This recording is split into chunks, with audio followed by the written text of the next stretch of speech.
കൃഷ്ണ ഗുരുവായൂരപ്പ ശരണം. ഗുരുവായൂരപ്പൻ്റെ ഉച്ചപൂജ കളഭാലങ്കാരം കഴിഞ്ഞു, നട തുറന്നു. അപ്പോൾ നമുക്ക് എല്ലാവർക്കും ഗുരുവായൂരപ്പനെ കാണാൻ പോണ്ടേ? എല്ലാവരും വരൂ കേട്ടോ. ഗുരുവായൂരപ്പൻ്റെ ആ ചതുർബാഹുവായ വിഗ്രഹത്തിൽ, ആ ദേവകൾ പൂജിതമായ വിഗ്രഹത്തിൽ ഏത് രൂപത്തിലാണ് കളഭം കൊണ്ട് അലങ്കരിക്കപ്പെട്ടിരിക്കുന്നത് നമ്മളെ കാണാനായിട്ട് ആ ഭക്തരിൽ ദാസരായിട്ടുള്ള ആ കണ്ണൻ ഏത് രൂപത്തിലാണ് ഇന്ന് അവതാരം എടുത്തിട്ടുള്ളത് നമുക്ക് വേണ്ടിയിട്ട് എന്ന് നോക്കാൻ വേണ്ടി നമുക്ക് പോവാം. അങ്ങനെ ആദ്യം തന്നെ ആ കിഴക്കേ നടയിലുള്ള ഗണപതി ക്ഷേത്രത്തിൽ പോയിട്ട് ഗണപതി ഭഗവാനെയൊക്കെ തൊഴുത് സർവ്വവിഘ്നങ്ങളും അകറ്റിത്തരാൻ വേണ്ടി പ്രാർത്ഥിച്ച് നമുക്ക് ആ ഗോപുരവാതിൽ കടന്ന് അകത്തേക്ക് പോവാം. ഇന്നിപ്പോൾ വെള്ളിയാഴ്ചയാണ്. അധികം തിരക്ക് എന്ന് പറയാനില്ല, എന്നാൽ അത്യാവശ്യം ഉണ്ട്. അങ്ങനത്തെ ഒരവസ്ഥയായിരുന്നു. രാവിലെ കുറവായിരുന്നു, പക്ഷേ പിന്നീട് കൂടിക്കൂടി വന്നു. പന്തീരടി നേദ്യമൊക്കെ കഴിഞ്ഞപ്പോഴേക്കും അത്യാവശ്യം തിരക്കായി. രാവിലെ വന്ന ആളുകൾക്ക്, ഭക്തർക്കൊക്കെ വളരെ സുഖമായിട്ടുള്ള ദർശനമായിരുന്നു. അതിനുശേഷം പിന്നെ കുറച്ചൊക്കെ തിരക്കിനനുസരിച്ചുള്ള ബുദ്ധിമുട്ടുകൾ ഏൽക്കേണ്ടി വന്നിട്ടുണ്ടായിരിക്കാം. എന്തായാലും നമുക്ക് തൊഴാൻ പോവാം. അങ്ങനെ നമ്മൾ ആ ഭാഗത്തേക്ക് ഇങ്ങനെ വാതിൽപ്പടി കയറുകയാണ്. വാതിൽപ്പടി കയറുമ്പോൾ ശ്രീലകത്തേക്ക് ഇങ്ങനെ നോക്കുകയാണ്. ശ്രീലകത്തേക്ക് നോക്കുമ്പോൾ ആ പൊന്നിൻ്റെ ആ പ്രകാശം, ആ പൊന്നിൻ്റെ വിളക്കിലെ നെയ്യ് ഒഴിച്ചിട്ടുള്ള നെയ്വിളക്കിലെ പ്രകാശം ഇങ്ങനെ നമ്മളിലേക്ക് എത്തുകയാണ്. അപ്പോൾ ആ ഭഗവാനെ ഇങ്ങനെ തെളിഞ്ഞ് കാണാം. ഇടതുവശത്തുള്ള ആ പീഠത്തിലേക്ക് നോക്കിയിട്ട് മേൽപ്പത്തൂരിനെ ഒന്ന് സ്മരിച്ചു. അതുപോലെ വലതുവശത്തുള്ള ആ തൂണും നോക്കിയിട്ട് നരസിംഹാവതാരത്തെ ഒന്ന് സ്മരിച്ചു മനസ്സിൽ. പിന്നീട് നമ്മളിങ്ങനെ നോക്കി വരുമ്പോൾ കാൽപാദങ്ങളൊക്കെ ഇങ്ങനെ കാണുന്നു. പാമ്പിനെ കാണാണ്ട് കേട്ടോ, കാളിയനാണ്. കാളിയദർപ്പം അകറ്റുന്ന ആ ഉണ്ണിക്കണ്ണനാണെന്ന് കാണാനുള്ളത്. ആ കാളിയൻ്റെ 3 തലകൾ കാണാനുണ്ട്. അങ്ങനെ അതിൻ്റെ മുകളിൽ ഇടത്തെ കാലിങ്ങനെ പൊന്തിച്ച് വലത്തെ കാലിങ്ങനെ ആയിട്ടിങ്ങനെ നിൽക്കണു. നൃത്തം ചവിട്ട് തന്നെയാണ്. ആ ദർപ്പം, ആ അഹങ്കാരം അകറ്റുകയാണ്. അപ്പോൾ അതിന് വേണ്ടിയിട്ട് ഓരോ ചവിട്ടിങ്ങനെ കൊടുക്കുക. അങ്ങനെ ആ കാൽത്തടകൾ കാണാണ്ട്. ആ പട്ട് ഇങ്ങനെ ഞൊറിഞ്ഞു കൊടുത്തിട്ടുണ്ട്, മഞ്ഞ പട്ട് ഞൊറിഞ്ഞു കൊടുത്തിട്ടുണ്ട്. അരമണി ഇങ്ങനെ ചാർത്തിയിട്ടുണ്ട്, ചെറിയ അരമണിയാണ് ഇന്ന്. പിന്നെ കയ്യിൽ ഒരു കയ്യിൽ വാലുണ്ട് കാളിയൻ്റെ, മറു കയ്യിൽ പൊന്നോടക്കുഴലും ഉണ്ട്. കൈവളകൾ കാണാനുണ്ട്, അതേപോലെ തോൾവളകൾ കാണാനുണ്ട്. ചെവിയിൽ ചെവിപ്പൂക്കളുണ്ട്. പിന്നെ സ്വർണത്തിൻ്റെ പൊന്നിൻ്റെ ഗോപി ഇങ്ങനെ വെച്ചിട്ടുണ്ട് നെറ്റിയിൽ. അതേപോലെ കഴുത്തിൽ ഒരു വളയം പോലത്തെ മാല ഉണ്ട്. പിന്നെ അതേപോലെ ഒരു പതക്കം പോലത്തെ മാലയുണ്ട്. അതേപോലെ പീലി തിരുമുടി ഇങ്ങനെ കെട്ടിയിട്ടുണ്ട്. തിരുമുടി മാലകൾ 2 ഉണ്ട്. വെളുത്ത പൂവിന് പ്രാധാന്യം കൊടുത്തിട്ട്, വെളുത്ത പൂവും തുളസിയായിട്ടുള്ളതാണ്. അങ്ങനെ 2 തിരുമുടി മാലകളുണ്ട്.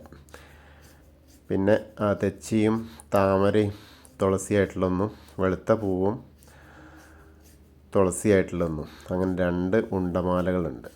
പിന്നെ വിധാനമായിട്ട് 4 തുളസിമാലകൾ ഇങ്ങനെ ചാർത്തിയിട്ടുണ്ട്, ഒരു താമരമാലയും ചാർത്തിയിട്ടുണ്ട്. നല്ല അലങ്കാരമാണ്. വളരെ കേമമായിട്ടുള്ള ആ ഒരു കാഴ്ചയാണ് കാണാനുള്ളത്. അപ്പോൾ എല്ലാവരും ഇപ്പോൾ നമ്മൾ എന്നെ എപ്പോഴാണോ ശ്രവിക്കുന്നത് ആ സമയത്ത് ഗുരുവായൂരപ്പൻ്റെ ശ്രീലകത്താണ്. ശ്രീലകത്തേക്ക് നോക്കിയിട്ട് നമ്മൾ തൊഴാണ് എന്നുള്ള ആ ഒരു ചിന്തയിൽ എല്ലാവരും മനസ്സിലങ്ങനെ അങ്ങനെ വിചാരിക്കുക. അങ്ങനെ തൊഴുമ്പോൾ ഗുരുവായൂരപ്പൻ്റെ ശ്രീലകത്തേക്ക് നോക്കിയിട്ട് നമ്മൾ സോപാനപ്പടിയിൽ നിന്ന് തൊഴാണ് എന്നിങ്ങനെ വിചാരിക്കുക. അപ്പോൾ ആ ഗുരുവായൂരപ്പൻ്റെ ദർശനം നമുക്കെല്ലാവർക്കും പ്രാപ്യമാവും.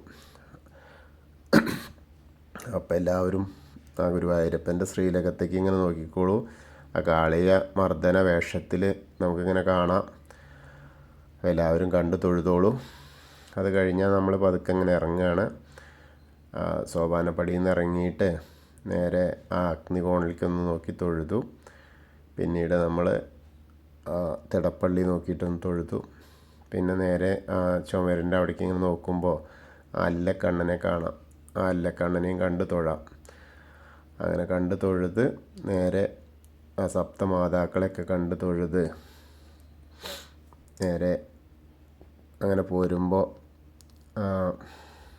വിഘ്നേശ്വരൻ്റെ അടുത്തേക്ക് വരാം. വിഘ്നേശ്വരൻ്റെ അടുത്ത് വരിക, വിഘ്നേശ്വരനെ കണ്ട് തൊഴുക.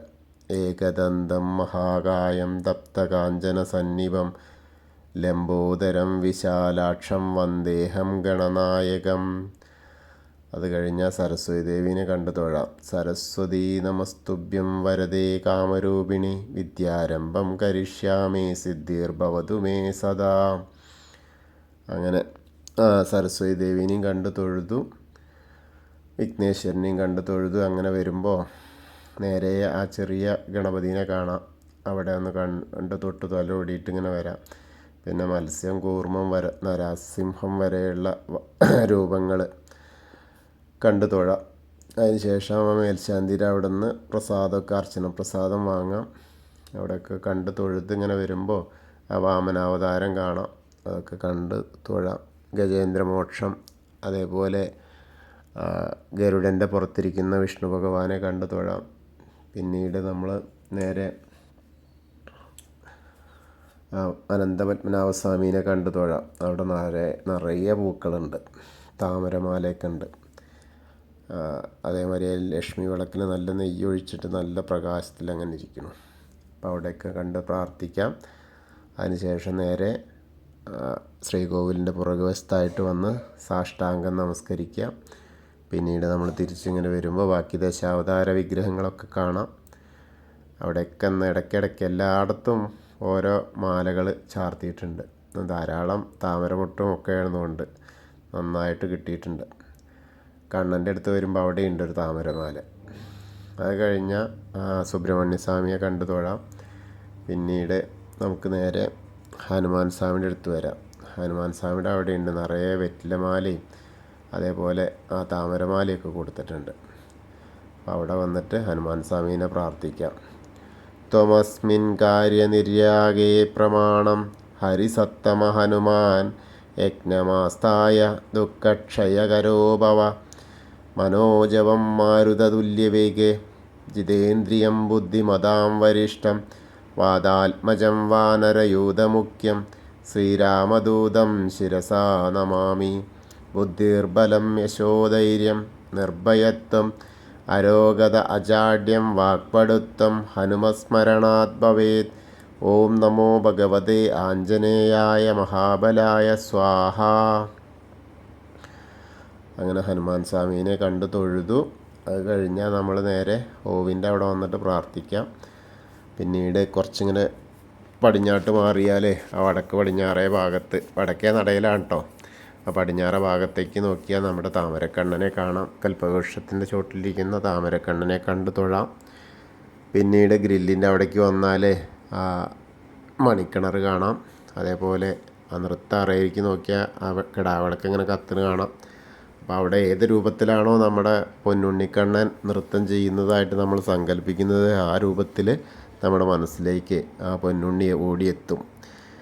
വീണ്ടും നമ്മൾ ആ കുറൂരമ്മേനെയും നാരദരെയും ഒക്കെ കണ്ടു. അതേപോലെ വടക്കേ നടയിലൂടെ പുറത്തിറങ്ങിയിട്ട് പ്രസാദ കൗണ്ടറിൻ്റെ അവിടെ ചന്ദനവും തീർത്ഥമൊക്കെ കൊടുക്കുന്നുണ്ട്. അതൊക്കെ വാങ്ങി അങ്ങനെ നമ്മൾ എടത്തരികത്ത് കാവിലെ ഭഗവതീനെ കാണാൻ പോവാം.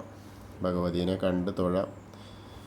സർവമംഗളമാംഗല്യേ ശിവേ സർവാർത്ഥ സാധികേ ശരണ്യേ ത്രയംബകേ ഗൗരി നാരായണി നമോസ്തുതേ. അങ്ങനെ ആ അമ്മേനെ കണ്ട് തൊഴുതു. അങ്ങനെ വരുമ്പോൾ ആ കോർണറിലെത്തിയ വടക്ക് പടിഞ്ഞാറ് ദിശയിലേക്ക് നോക്കിയിട്ട് മമ്മിയൂരപ്പനെ പ്രാർത്ഥിക്കാം. നമശിവായ നമശിവായ നമശിവായ എന്നുള്ള പഞ്ചാക്ഷരി മന്ത്രം ജപിക്കുക. മമ്മിയൂരപ്പനെ മനസ്സാ സ്മരിക്കുക. എന്നിട്ട് അവിടെ നോക്കിയിട്ട് പ്രാർത്ഥിച്ചാൽ നമ്മൾ മമ്മിയൂർ പോയ ആ ഒരു അനുഗ്രഹം നമ്മളെ തേടിയെത്തും. അങ്ങനെ നമ്മൾ അവിടുന്ന് വരുമ്പോൾ കൊടിമരത്തിൻ്റെ അധീനെ വന്നിട്ട് ഒന്നുകൂടി ഗുരുവായൂരപ്പൻ്റെ ശ്രീലകത്തേക്ക് നോക്കിയിട്ട് നമ്മുടെ പൊന്നുണ്ണിക്കണ്ണനെ കാണാൻ, അപ്പോൾ ഒന്നുകൂടി ആ കാളിയ മർദ്ദന രൂപത്തെ ഒന്നുകൂടി കാണാം. കണ്ട് തൊഴുതു. അങ്ങനെ വരുമ്പോൾ അവിടെ നിന്ന് സാഷ്ടാംഗം നമസ്കരിക്കാം. കൊടിമരത്തിൻ്റെ അവിടെ നിന്ന് നമ്മൾ കൂത്തമ്പലത്തിൻ്റെ അവിടെ വരാം. അവിടെ വന്ന് പ്രാർത്ഥിക്കാം. പിന്നീട് അയ്യപ്പസ്വാമിയുടെ അവിടെ വന്നിട്ട് അയ്യപ്പസ്വാമിനെയും കണ്ട് തൊഴാം.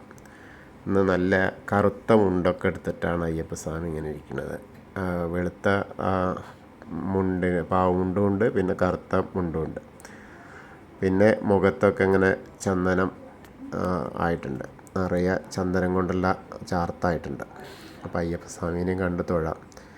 ഭൂതനാഥ സദാനന്ദ സർവഭൂതദയാപര രക്ഷ രക്ഷ മഹാബാഹു ശാസ്തേ സ്തുഭ്യം നമോ നമ. അങ്ങനെ ആ ഭൂതനാഥൻ്റെ അനുഗ്രഹം വാങ്ങിയിട്ട് നമ്മളൊന്ന് പ്രദക്ഷിണമായി വന്ന് പടിഞ്ഞാറ നടയിൽ വന്ന് ദീപസ്തംഭത്തിലെ വേണുഗോപാലിനെയും കണ്ട് തൊഴാം. അതിനുശേഷം ഒന്ന് പുറത്തേക്ക് ഇങ്ങനെ പതുക്കെ ഇറങ്ങിയിട്ട് കൊടിമരത്തിൻ്റെ മുകളിൽ നോക്കിയാൽ ആ ഗരുഡധ്വജം കാണാം. ഗരുഡധ്വജനെയും കണ്ട് തൊഴാം. അപ്പോൾ ഇന്നത്തെയും നമ്മളെ ഗുരുവായൂരപ്പൻ്റെ ഉച്ചപൂജ കളഭാലങ്കാരം കണ്ടു തൊഴുതു. എല്ലാവർക്കും ഗുരുവായൂരപ്പൻ്റെ അനുഗ്രഹം ലഭിക്കും. കൃഷ്ണായ വാസുദേവായ ഹരയേ പരമാത്മനെ പ്രണതക്ലേശനാശായ ഗോവിന്ദായ നമോ നമ. ഹരേ കൃഷ്ണ. ഗുരുവായൂരപ്പാ ശരണം.